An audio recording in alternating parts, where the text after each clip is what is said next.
I think you're going to see more of these kind of incubations of getting athletes together in terms of like one platform, if you will, being able to present deals through that platform to athletes. And then from there, they've got the VC arm kind of connected, or VC person connected.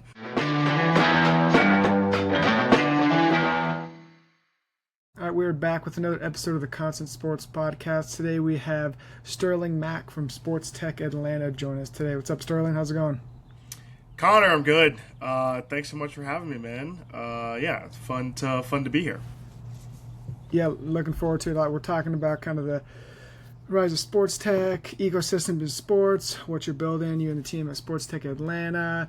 A lot of fun stuff, in the AI, data, like I said, venture capital, kind of the whole.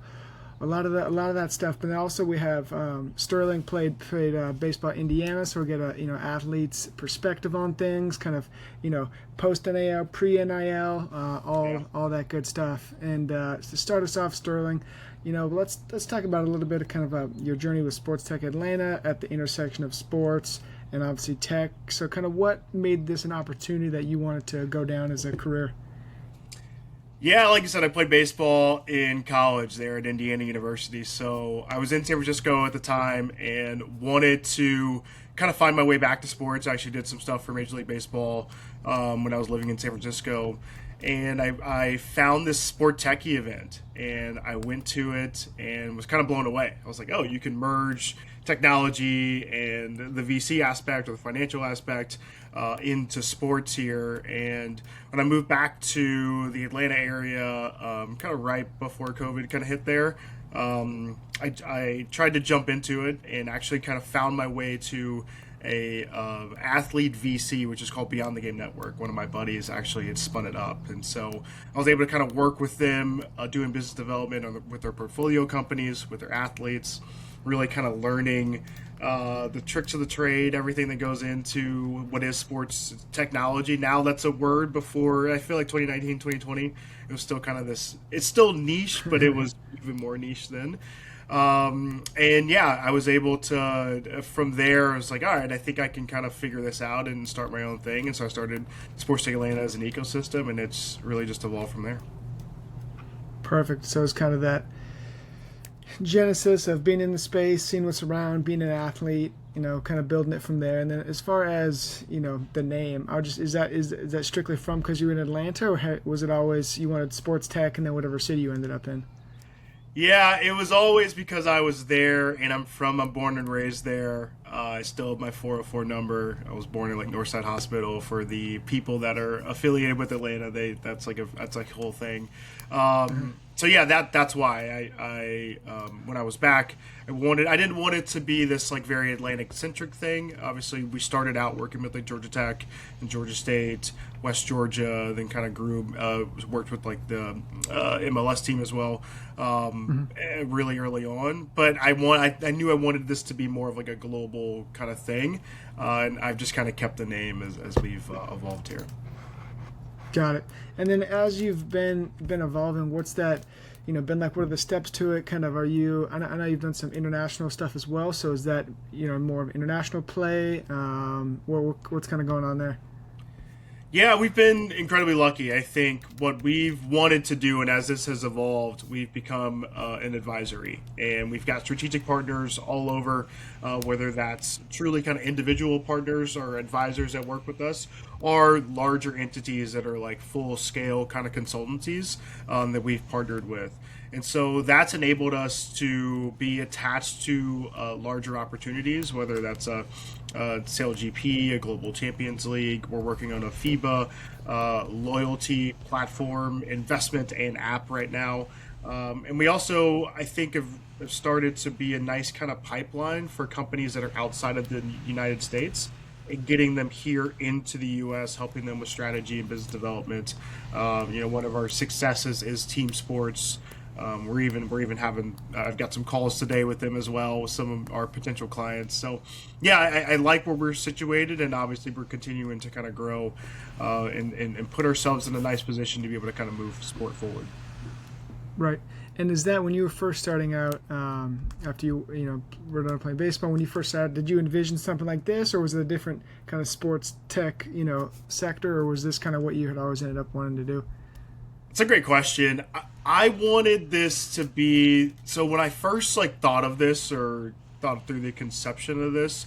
Like I said, I lived in San Francisco, so Intel Sports and SAP Sports were they both had these sales and sports tech kind of business sectors, right? Kind of like within their sales teams. And so I always kind of envisioned it in that way, in a sense, being able to work with technology, broker these deals. I think it wasn't until I worked with Beyond the Game Network and saw what the opportunity was within the early stage side or with the startup side, and understanding that a lot of these leagues, teams, people just don't get a lot of access to what new technologies are out there and how those technologies can help shape or can help to kind of move whatever they're kind of doing within sport forward. And so, yeah, it's evolved in that way. But I think I always wanted it to kind of be very tech centric, just from my time Yeah, in San Francisco. for sure. And then as far as I'm interested in kind of the maybe the undervalued sectors and also the overvalued sectors in your opinion. But when you have athlete health, recovery, we've seen that fan engagement, sports betting, data, whatever it is, AI. What are some undervalued and then maybe some over kind of saturated markets in your opinion, kind of in the sports tech or just in the tech scene right now?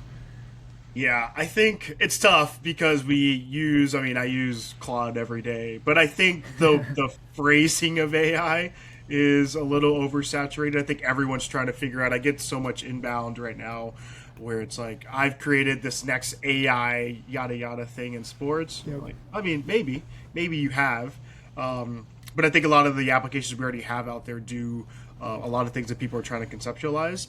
I would say undervalued. I think a couple things. I think biomechanics are still kind of a thing that's really kind of coming. You just saw Plantiga's partnership with Unrivaled. I think you're going to see more of those. There's more companies that are trying to figure out how can we not be this big wearable that people like. Catapult's amazing, right? But how can we take that and make it a little bit smaller, make it a little bit more invasive for the athlete, and also get some of the same readings? I think future of work is also huge. You saw there was a partnership with the Timberwolves and really all of their teams, right, with the Minnesota and Alex Rodriguez Minnesota. and everything that they're doing, but called Jump, and they're pulling ticketing and fan engagement and sponsorship all under one platform. I think you're going to see more of that. The Clippers have done that as well with their own proprietary kind of platform. But I think you're going to see more of those kind of future of work, or how do we tie all of this together as kind of something that I think is very undervalued right now. And obviously, too, I would say partnerships, sponsorships, like how can those kind of match up? I think that's kind of the other thing that people are trying to figure out, especially obviously around women's sports. Yeah, for sure. And then, as you mentioned, figure it out. It made me think about how you were talking about kind of helping bridge the, gap or whatnot from international companies trying to come to the states. And so, is that still? I mean, the United States is kind of one of the biggest sports arms. And so, is that where a lot of these international companies are trying to? They test out the product maybe overseas, and then when they're ready, they bring it to the states. Or where are you seeing that kind of success? It's a little bit of that. To be honest, I mean, sports technology has been more of a thing in Europe for a long time, especially like Germany, Spain, with what they do within the Premier League, how big football/soccer is over there. And so for us being a pipeline, to your point, everyone wants to find American dollars. And Yeah. how to do that is I think changing because the World Cup is here this year, and then we move into the Olympics in 28. I think a lot of people are trying to figure out, does our technology solution work with these leagues and teams that are in America? We have a lot of emerging leagues as well that are kind of popping up, and then vice versa. I mean, like handball, netball, rugby, these sports that are a little bit bigger over there, they've already kind of tested out some sports tech. And so it's like, can we move this into baseball? Can we move this into football? And so I think those are kind of the questions that we are able to kind of help alleviate and answer for companies that are trying to find a pipeline into America. I love it, and as you said, kind of with the heel being on the heels with the World Cup and the Olympics, I think that America has a lot of, I guess, international sports coming in with the World Baseball Classic, obviously, just going on right now, and so. I guess side question: thoughts on the World Baseball Classic as a baseball player? I didn't have this in the outline, so I'm kind of putting it on you right now. But No. thoughts about the World Baseball Classic coming on? I love it. I've been a fan for a long time. I grew up with like the golden age of baseball with the Jeters and the Griffeys and everything. So when it started, it was, I think, super cool. It's always been this like really fun tournament.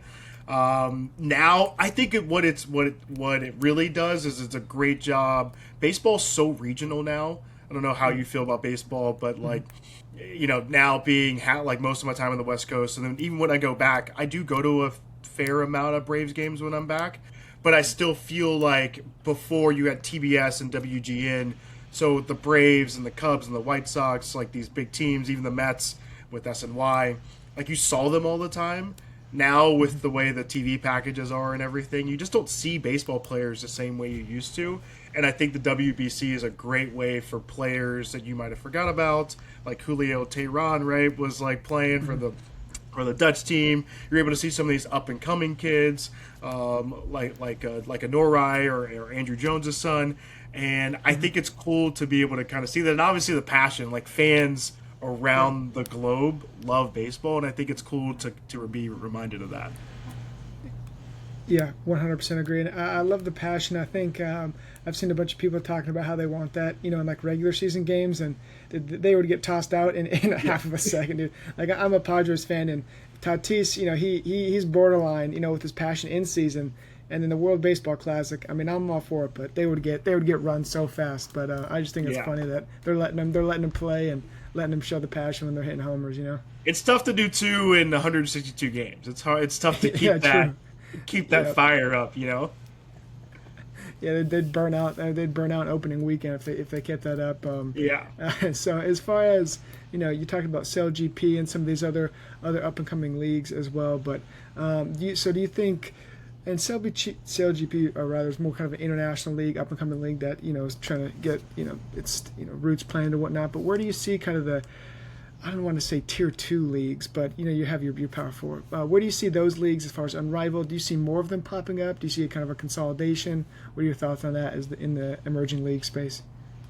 Yeah, I think we're going to see more popping up. Obviously, I think Love B is doing an amazing job. I think I would look at where the youth are, right, in terms of the pipeline of players. That's why I think volleyball and Love B and Major League Volleyball are in such an advantageous position, because there's such a pipeline of youth players that play volleyball. Basketball is very similar, right? There's more people getting into, more girls getting into basketball, so that pipeline is there. There's actually a few other leagues that have popped up.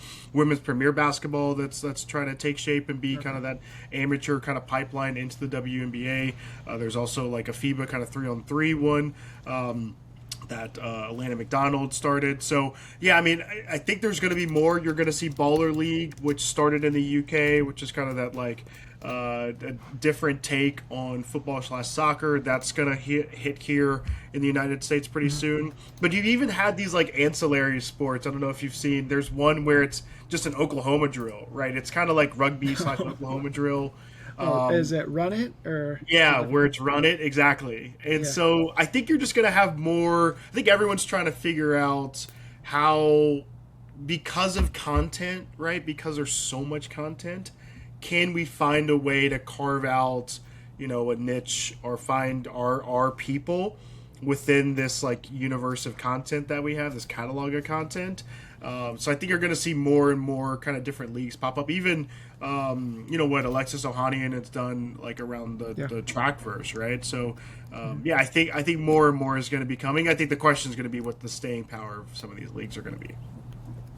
Right, no doubt. And I just think with all these leagues, like the fans only have so much attention, right? Like you were saying, we have so much time to watch. If we have 15 leagues, and we got to get different league passes, and we got cable and all your streaming services. Like, I'll just be interested to see the consolidation. 10, 15 years, if it's just kind of one, back to three channels and everything just on those three, or if it continues to, break out. But kind of switching lanes a little bit into the investor space, sports investing, investments. I know you guys have some, like investor red flags documents and some other, I guess they're like books, kind of online ebooks, or is it more like a call? What's kind of that breakdown on your website?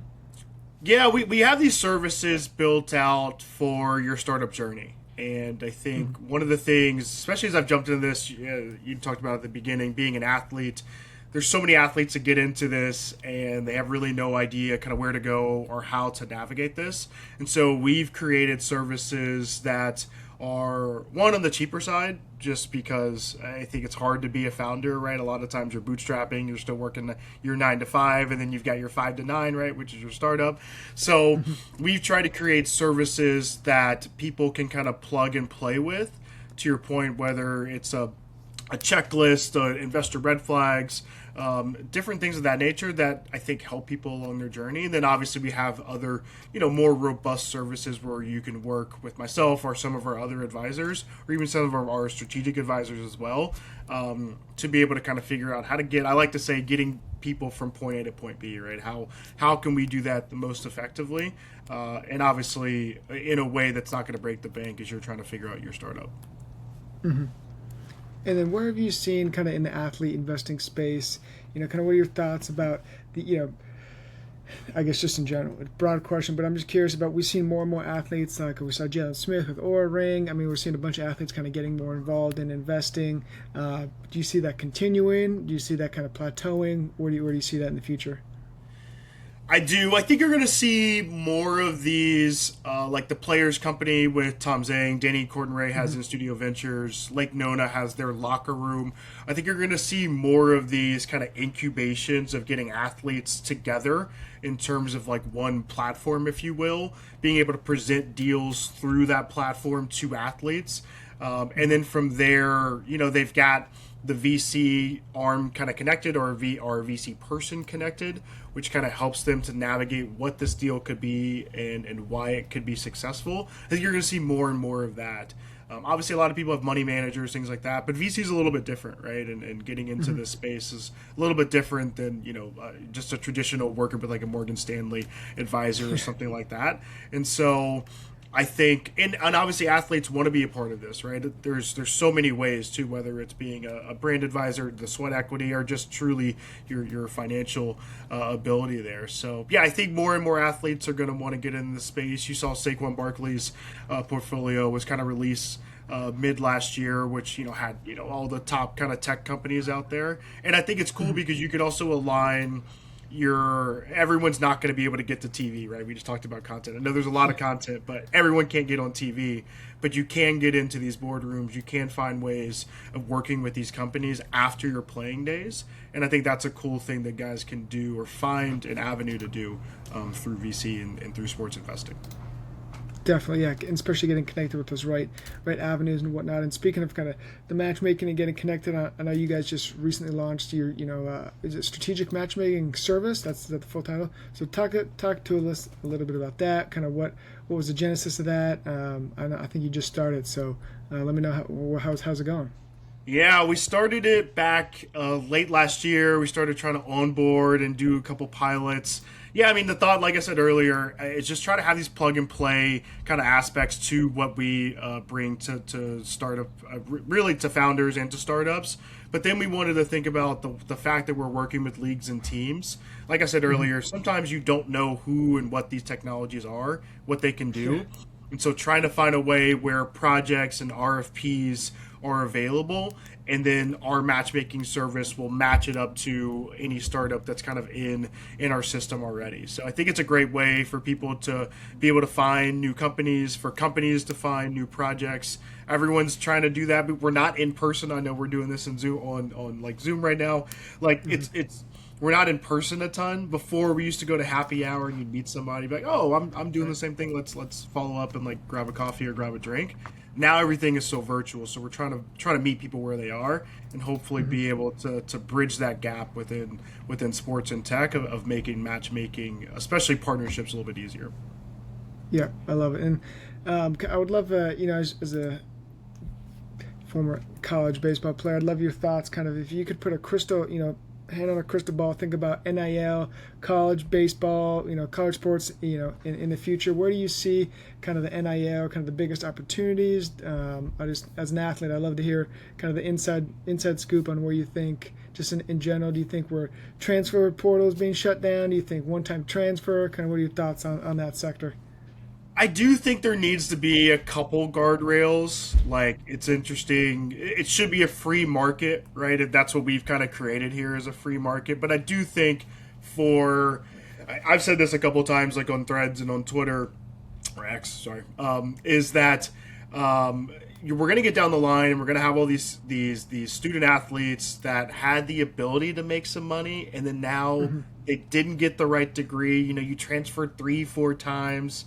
I have no idea what degree you would have at that point, right? Now your ability to be attached to money is different. Your mental health probably changes from that. So I think we're just going to run into a lot of problems from how we've done things here early on. So yeah, I would like to see them, like when I played, you had to sit out a year if you transferred. So I think we should just put in, I think, a very simple rules, right? Like if your coach leaves, you're automatically able to leave with them. If not, you can leave once with no penalty, and after that it'd be like a penalty of sitting out or something like that. I think what I think is also going to happen, though, to your point on just the NIL aspect, and you're starting to already see it, it's going to be more of it's a contract, right? And so these contracts are going to be, you have to be here for 2 years, and you got to play, let's use football, you got to play in the bowl game, you got to do X, Y, and Z, you got to go to class. And so I think as we see more of those type of structures, that's going to get a little tricky, because then it's like, are they an employee? Are they not an employee? Yep. With kind of antitrust and how the NCAA kind of starts to, I think, shed a little bit. But I do think that'll be better. And actually, I think that's why this NCAA tournament's going to be so fun. It's the first time in a long time, really last couple of years, right, where you've got guys that have been in college for a long time. Like it was kind of in the 90s, right? And so the play is so much better. So I think it's going to be long term. I think it's a good thing, but we've got to find some guardrails for teams to be able to build and to also, I think, to protect some of the players. Agreed. Yeah, I think the transferring 4 times in 5 years doesn't make any sense to me for a lot of reasons. But then also, like in college basketball, you can play, basically you're in school for a semester, and then you're in the NBA draft in the second semester, and then in football you got to play a few. So I think it's hard, but Pandora's box is already open, so there's nothing to really do now but kind of just bat down some of the hatches. And then as far as kind of the future for Sports Tech Atlanta, what are you kind of excited with? Where do you see the company growing, different markets? Obviously, no trade secrets, but yeah, where do you guys see yourself going in the next few years? Yeah, I'm excited about continuing our journey as we've actually just onboarded a few new advisors. I think we're going to get to a place where we're really this full scale advisory consultancy working across startups, leagues, and teams. And I think I'm super excited about that. I think the hope is, as this continues to grow, that we'll attach a little bit of our own fund to this and be able to deploy funds throughout sports and sports technology ourselves. And yeah, I'm excited about that. Excited about some of the work we're already doing, and some of the ways that we're attaching ourselves to some of the bigger players that are out there, and hopefully that'll be a good thing in the long run, and kind of give us a nice kind of tailwind to do some things we want to do. Yeah, for sure, no doubt, love it. And as we kind of get it wrapping up here, what would be some, if you go back to Sterling as a 21-year-old, 20-year-old, what would you kind of say to yourself as you, embark? We're about to embark on your journey here. I wish I could. I would tell myself I think I always balked at the idea of like private equity or venture capital, and obviously didn't really know exactly what that is. I wish I would have found my way into some sort of financial kind of services earlier, just understood that more. And yeah, to try to take advantage of some of the resources. And that, back to kind of what you said about people transferring. I love the fact that I went to Indiana. There's so many resources there. I wish I would have tapped into some of those resources around the Kelly School right after I got out of school, instead of trying to kind of figure it out. That's the advice Right. I think I would give myself. Yeah, no, yeah, well, sage advice there. And I think, kind of as we wrap up here, where can the listeners, followers, athletes, whoever, find you and kind of what you're building at Sports Tech Atlanta? Yeah, you can find me at Steve Mack. I think I'm pretty everywhere: Instagram, Threads, Twitter, all the things. It's Sports Tech Atlanta, so www.sportstechatlanta.com is where you can find us. We're also Sports Tech Atlanta on Twitter, Threads, and then we also have a podcast too that kind of details some of the things we're doing and just talking sports and sports tech, which is at the Sea Talk Podcast. So you can find me at all three of those places. We have a blog, a newsletter with Sports Tech Atlanta. So I think a lot of touch points depending on how you like to get your sports and tech news. Perfect, love it. Yeah, we'll link all those and send all those out as we release this episode. We appreciate you jumping on today, Sterling, and getting a deep dive in the sports tech sector, kind of what you've been building, and we're looking forward to watching your growth and especially the company's growth here in the next few years and beyond that. So thanks again for coming on, and we'll talk soon. Yeah, thanks so much, Connor. Really appreciate this, man. This is awesome.